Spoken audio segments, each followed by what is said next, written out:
కమ్మ రాజకీయ ఐక్య వేదిక సమావేశానికి విచ్చేసినటువంటి ప్రెస్ విలేకరులందరికీ కూడా, ప్రింటింగ్ అండ్ ఎలక్ట్రానిక్ మీడియా ప్రతినిధులందరికీ కూడా నా హృదయపూర్వక నమస్కారాలు. అదేవిధంగా ఈరోజు తెలంగాణ కమ్మ రాజకీయ ఐక్య వేదిక ప్రెస్ మీట్ సందర్భంగా విచ్చేసినటువంటి అన్నే సత్యనారాయణ గారు వైస్ ప్రెసిడెంటు, అదేవిధంగా నున్నా రామకృష్ణ గారు వైస్ ప్రెసిడెంట్, వివిఎస్ఎన్ చౌదరి గారు వైస్ ప్రెసిడెంట్, తర్వాత వేజల్ల కిషోర్ గారు టీడీపీ రాష్ట్ర ఆర్గనైజింగ్ సెక్రటరీ, తర్వాత చావా శ్రీనివాసరావు గారు టీకేఆర్ఐవి ఆర్గనైజింగ్ సెక్రటరీ, అదేవిధంగా వెంకటరామయ్య గారు, వారు రిటైర్డ్ సూపరింట్ ఇంజనీర్, వారు రాజకీయాల్లో మంచి అవగాహన ఉన్నటువంటి ఒక విశ్లేషకులు. అదేవిధంగా మరి కృష్ణకుమారి గారు మన టీకేఆర్విఐ మహిళా వింగు, అదేవిధంగా వెనక వరుసలో ఉన్నటువంటి శ్రీకాంత్ చలసాని అండ్ గోపి కృష్ణ గారు, మాదాల శ్రీనివాసరావు గారు, పోసాని శ్రీనివాస్ గారు ఆర్గనైజింగ్ సెక్రటరీ, వీరందరికీ కూడా నా హృదయపూర్వక నమస్కారాలు. ఈరోజు మీ ముందుకు రావటానికి ప్రధాన కారణము మా కమ్మవారికి తెలంగాణ రాష్ట్రంలో రాజకీయంగా సముచిత ప్రాధాన్యత ఇవ్వాలనేటటువంటి అంశంతో ముందుకు రావటం జరిగింది. సాధారణంగా మేము ఈ డిమాండ్ చేయడానికి ప్రధాన కారణము మొదటి నుంచి కూడా రాజకీయాలలో, విద్యారంగంలో, సామాజిక రంగంలో కమ్మ సామాజిక వర్గం ముందున్నది. ముఖ్యంగా మా ఈ యొక్క లక్ష్య సాధనలో కొన్ని విషయాలు మీ ముందుంచాలని చెప్పేసి సమాజానికి మీ ద్వారా సమాజానికి తెలియజేయాలనే ఉద్దేశంతో వివిధ రాజకీయ పార్టీలకు కూడా మా యొక్క విన్నపము, మా యొక్క డిమాండ్ వారు ముందుంచాలనే ఉద్దేశంతో ఈరోజు మీ ముందుకు రావడం జరిగింది. సాధారణంగా రాజకీయ వ్యవస్థ గమనించినట్లయితే 3 దశల్లో మనం కమ్మవారి రాజకీయ చరిత్రను చూడవచ్చు. ఒకటి, ఎన్టీఆర్ కంటే పూర్వము కమ్మవారు రాజకీయాల్లో ఏ విధంగా ఉన్నారు, తర్వాత ఎన్టీఆర్ గారి సమయంలో, తర్వాత ఆఫ్టర్ ఎన్టీఆర్. ఈ విషయాల్లో పరిశీలించినట్లయితే 3 దశల్లోనూ కమ్మవారు ఐకమత్యంగానే ఉంటున్నారు, రాజకీయంగా ప్రాధాన్యత కలిగి ఉంటున్నారు. ఇక దీంతో పాటు సమాజంలోని అన్ని వర్గాలతోని కలిసి మెలిసి ఐక్యంగా సోదర భావంతో పనిచేస్తున్నామంటే అది కమ్మవారికే చెందుతుంది. ఎన్టీఆర్ కంటే పూర్వము కమ్మవారు అనేక మంది శాసనసభలో ప్రతినిధులుగా ఉన్నారు. సుమారు ఉమ్మడి ఆంధ్రప్రదేశ్లో 40 మంది దాకా కమ్మవారు ఉండేవాళ్ళు. అంటే ఈ యొక్క తెలంగాణలో రైతాంగ ఉద్యమం నడిచినప్పుడు కూడా కమ్మవారు ముందుండి ఈ యొక్క ఉద్యమంలో క్రియాశీలకంగా త్యాగ బుద్ధితోని పనిచేయటం జరిగింది. మన తర్వాత 52 ఎలక్షన్ నుంచి కూడా కమ్మవారు మరి విద్యలోనూ, వ్యవసాయ రంగంలోనూ అభివృద్ధి చెంది సాంఘిక రంగంలోనే కాకుండా రాజకీయ రంగంలో కూడా సేవా దృక్పథంతో ముందుకు రావడం జరిగింది. అంటే కమ్మవారే ఏదో ఎన్టీ రామారావు వచ్చిన తర్వాతే అభివృద్ధి చెందారు, రాజకీయంలో ముందున్నారన్న అంశం కాదు. ఎన్జి రంగా గారు ఉన్నారు, మాకినేని బసవపున్నయ్య గారు ఉన్నారు. ఇట్లా చెప్పుకుంటూ పోతే గవర్నర్లుగా, కేంద్ర మంత్రులుగా పనిచేసినటువంటి ప్రముఖులు ఎంతోమంది ఎన్టీఆర్ కంటే పూర్వమే ఉన్నారు.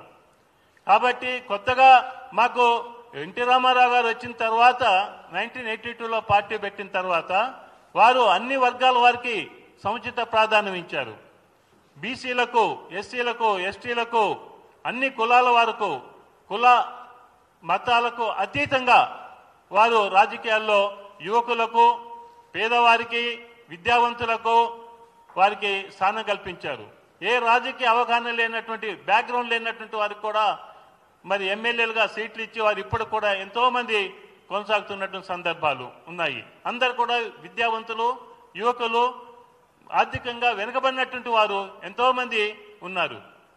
1983లో నిజామాబాద్ జిల్లా బాన్స్వాడ నియోజకవర్గం ఓపెన్ కేటగిరీలో ఉంటే ఆ కేటగిరీ నుండి మరి ఎస్టీకి చెందినటువంటి కిషన్ సింగ్ గారికి సీట్ ఇచ్చి గెలిపించుకోవడం జరిగింది. అంటే ఓపెన్ సీట్లో కూడా ఒక ఎస్టీకి ఇవ్వడం జరిగింది. ఎంతోమంది బలహీన వర్గాల వారికి ఆ రోజు ప్రాధాన్యత పెరిగి కొత్త రాజకీయ ఒరవడి సమాజంలో రాజకీయ చైతన్యాన్ని తెచ్చి ప్రతి గ్రామంలో కూడా రచ్చబండ మీద కూడా ఈ యొక్క రాజకీయాలు చర్చించుకునేటటువంటి ఒక పరిస్థితిని కల్పించినటువంటి ఘనత ఎన్టీఆర్ గారిది.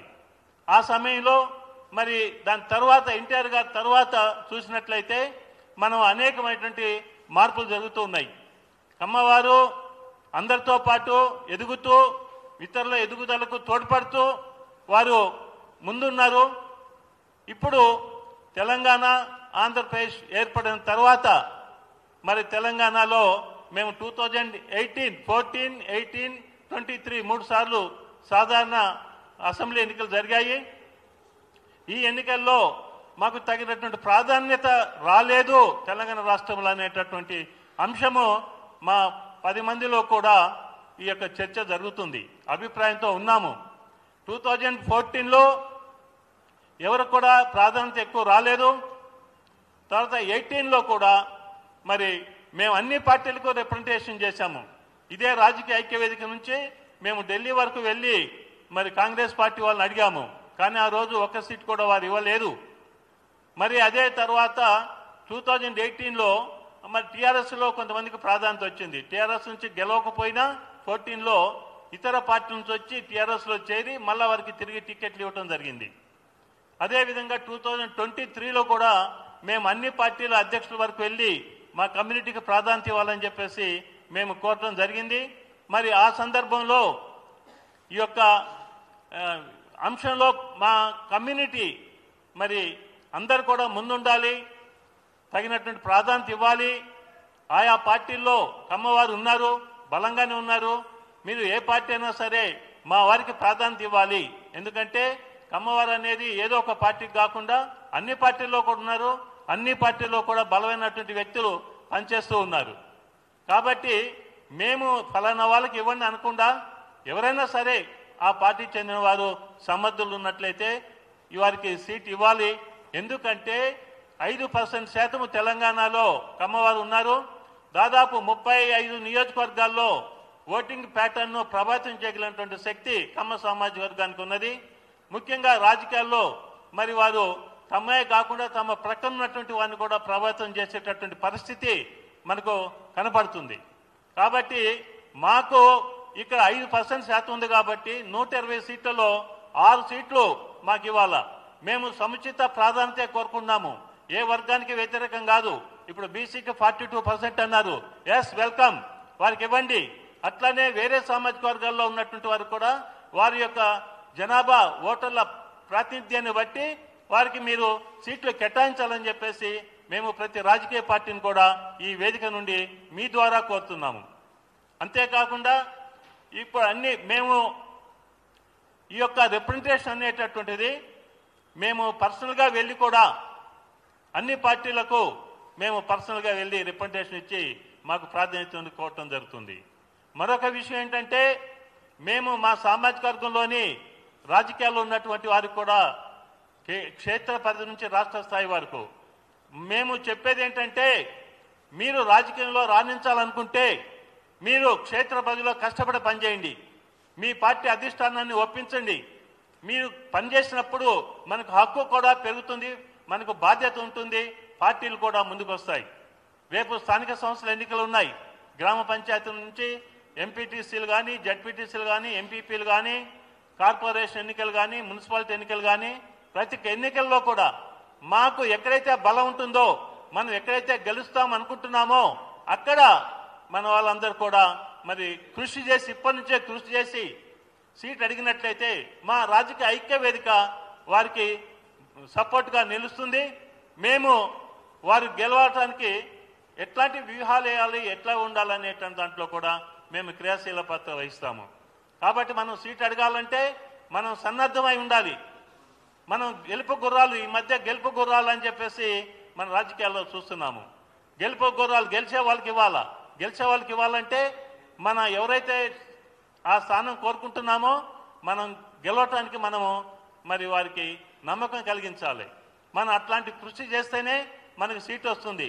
ఏదో మాకు ఇవ్వాలా, మాకు హక్కు అంటే కూడా మేము ఆ దిశలో పోవటం లేదు. మేము కష్టపడుతున్నాము, దానికి అర్హులైన అభ్యర్థులు ఉన్నారు, వారికి తగిన ప్రాధాన్యత ఇవ్వమని చెప్పేసి కోరుతున్నాము. ఇప్పుడు Banjara hills, Jubilee hills by election ఉన్నది. జూబ్లీ హిల్స్ బై ఎలక్షన్లో కమ్మ సామాజిక వర్గం నుంచి రాష్ట్రంలో 3 ఎమ్మెల్యేలు ఉన్నారు. అందులో ఒక ఎమ్మెల్యే గోపీనాథ్ గారు దురదృష్టవశాత్తు వారు మరణించడం జరిగింది. వారి సీటు ఖాళీ కావటం వలన ఇప్పుడు బై ఎలక్షన్ వస్తుంది. డిసెంబర్ లోపల బై ఎలక్షన్ నిర్వహించవలసి ఉంది. ఈ విషయంలో కూడా మేము అన్ని పార్టీలు కూడా విజ్ఞప్తి చేసేది ఏంటంటే, మా ఆయా పార్టీల్లో మా సామాజిక వర్గం నుంచి బలమైన అభ్యర్థులు ఉన్నారు. మా సామాజిక వర్గం యొక్క బలము సుమారు 50,000 ఓట్లు ఉన్నాయి. అంటే ముస్లింస్తో పాటు కొంచెం తక్కువలోనో సమానంగానో ఈ యొక్క ఓట్లు ఉన్నాయి. కాబట్టి ఈ యొక్క ఓటర్స్ని దృష్టిలో పెట్టుకొని తర్వాత మా యొక్క కోల్పోయిన సీట్ని మా వర్గానికే ఇచ్చినట్లయితే మాకు కనీసం ప్రాధాన్యత అనేటటువంటి దొరుకుతుందని చెప్పేసి అభిప్రాయంతో మేము ప్రెస్ ద్వారా, ఈ వేదిక ద్వారా మేము పార్టీలకు విజ్ఞప్తి చేస్తున్నాము. ఎందుకంటే ఇక్కడ ఉన్నటువంటి పరిస్థితుల్లో మాకు తక్కువ వచ్చినా ఎక్కువ వచ్చినా ఈ యొక్క రాజకీయంలో ముందుకెళ్తానికే చూస్తాం. కానీ మేము రాజకీయంలో వెనుకబడి వేయటము, లేకపోతే గొంతెమ్మ కోరికలు కోరటము, లేకపోతే ఒక వర్గాన్ని విమర్శించటము, లేకపోతే ఇంకో రకంగా ఏలపరచడం, అట్లాంటి పద్ధతి మాది కాదు. మేము అంటే ఆత్మగౌరవం మా నినాదం, సముచిత ప్రాధాన్యత మా విధానం అని చెప్పేసి మేము బ్యానర్ మీద కూడా రాయటం జరిగింది. మేము అన్ని వర్గాలని సమదృష్టితోని, అన్ని వర్గాలతో సహకారంతో మరి ముందుకు పోవాలా, ముందుకు పోతున్నాము. ఏ ఒక్కరు కూడా ఒక సామాజిక వర్గ ఓట్లతో గెలిచే పరిస్థితులు లేవు. ఎక్కడైనా సరే అన్నీ కలిస్తే బాగుంటుంది. అందులో మేము అడిగేది ఏంటంటే, వేరే వాళ్ళని వ్యతిరేకిస్తూ మేము అడగటం లేదు. మాకు న్యాయంగా ఇస్తే అందరం కలుపుకొని పార్టీ పరంగా ముందుకెళ్ళి మేము మా యొక్క సముచితమైనటువంటి డిమాండ్ను అంగీకరించి ఈ యొక్క జూబ్లీ హిల్స్ సీట్ని కమ్మవారికి కేటాయిస్తారని చెప్పేసి మేము వేదిక ద్వారా ఆయా రాజకీయ పార్టీలకు విన్నవించుకుంటున్నాము. Thank you. ప్రశ్నలు ఏమన్నా ఉంటే మిత్రులు.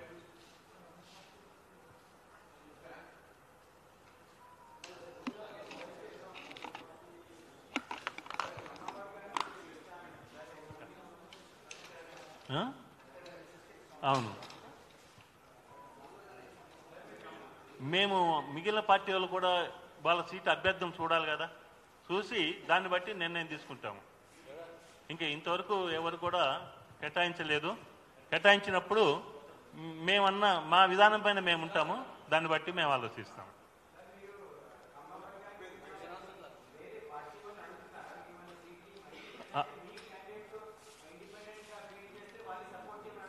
ఇండిపెండెంట్గా వేయమండి. ఆయా పార్టీల్లో కమ్మవారు గట్టివారు ఉన్నారు.